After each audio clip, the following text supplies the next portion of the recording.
Hey everyone, Andrew here, bringing you another video review, and today we're going to be doing Superman, Batman, The Search for Kryptonite.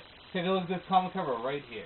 Now, Superman, Batman, The Search for Kryptonite is the 7th volume in the Superman, Batman series, and quite possibly the last volume to have a cohesive story arc, an overall story arc, a full story arc, because the next two volumes, Finest Worlds and Night and Day, do smaller stories rather than one big story. So, with that said, let's just jump into the story. The story starts off with Superman and Batman snooping around a movie that's being made about them. Now, on this movie set, Livewire appears randomly, for really no explanation, but appears randomly and causes trouble. Batman and Superman stop her, but what they don't realize is that on the set, they actually have real kryptonite as a prop. The kryptonite explodes, goes all over Superman, and really badly injures him. Batman takes Superman to the Fortress of Solitude, where Alfred plucks all the kryptonite out of him, and Superman comes to an interesting conclusion. Hey Batman, how about we go all around the world, pick up all the kryptonite, and throw it into the sun? Really? Really? I know, for some of you people out there that haven't read the story, you kind of think that's kind of a silly story. Batman and Superman going around and picking up all the kryptonite and throwing it into the sun. But, let's just continue with the story. So Batman and Superman decide, hey, might as well get rid of all the kryptonite because it's safer for Superman. It's just a logical thing to do. We'll keep a little bit around, just in case, but let's get rid of the majority of it. And so they go all across the DC universe, from Aquaman's underwater sea to Metallo, all the way up into Amanda Waller, fighting against her kryptonite elite force. See, Amanda Waller, being the patriot that she is, has created every contingency plan that she can possibly do to stop Superman if he ever goes rogue. And that means creating an elite force of, well, warriors who use kryptonite. In addition to that, she has taken an individual, injected him with DNA from Doomsday, creating him into Doomsday himself with kryptonite all over him. So, will Batman and Superman succeed in getting rid of all the kryptonite on Earth, at the same time surviving these huge, huge menaces that Amanda Waller has created? Or will they just fail and kryptonite will still be all around the world? Well, you'll just have to read and see. On to the good, the bad, and whether or not you should get it. Good. Well, let's start off with the art. The art is really, really nice. You can kind of just see from the cover, it's some of the best art that we've had from the Superman Batman series. I mean, we've had a lot of good art from, say, Ed McGuinness and whoever did Supergirl, I forget his name, but Turner. Yes, Turner.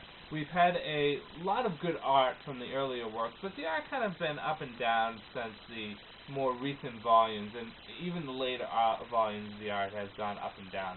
Volume 6, Torment, did have good art, but this is probably the best art out of the Batman and Superman series if you're looking for realism, because the art looks very realistic.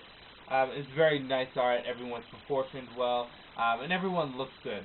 Superman's haircut bothered me for a little bit, but other than that, the art is overall good.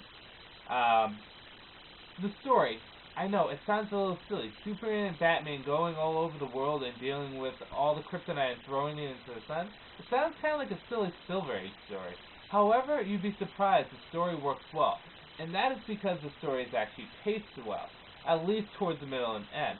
See, the first part of the story starts off a little bit weak, but it starts getting going and going and going. Once you start to deal with Amanda Waller and her elite task force of kryptonite douchebags, then the story starts to get a lot better. And it actually makes sense. And I really do like how everyone's portrayed in this.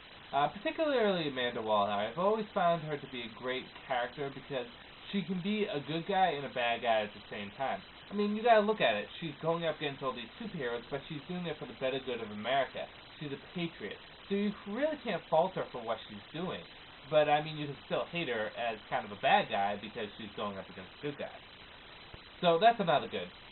And Superman's suit in this is kind of badass.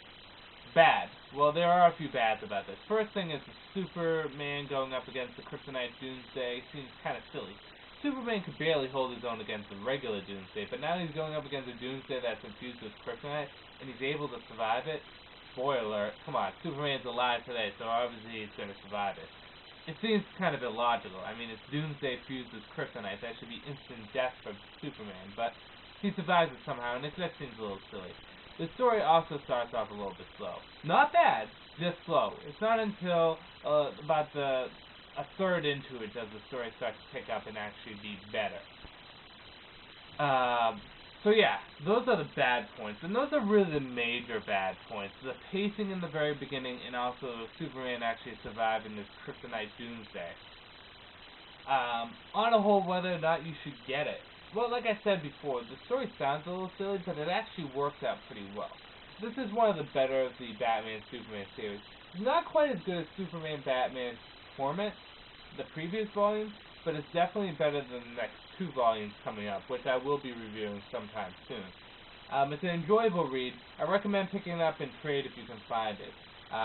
If you don't want to pick it up, that's okay, because it's not like it's necessary, but I still do recommend it for those Superman-Batman fans, because it's just a good old-fashioned fun ride. Superman-Batman, The Search for Kryptonite, I give it a B+. It worked out pretty well. The art was good, the story was good, the action was good, and I had only 1 or 2 faults here and there. So with that said, this is Andrew saying, peace out for now.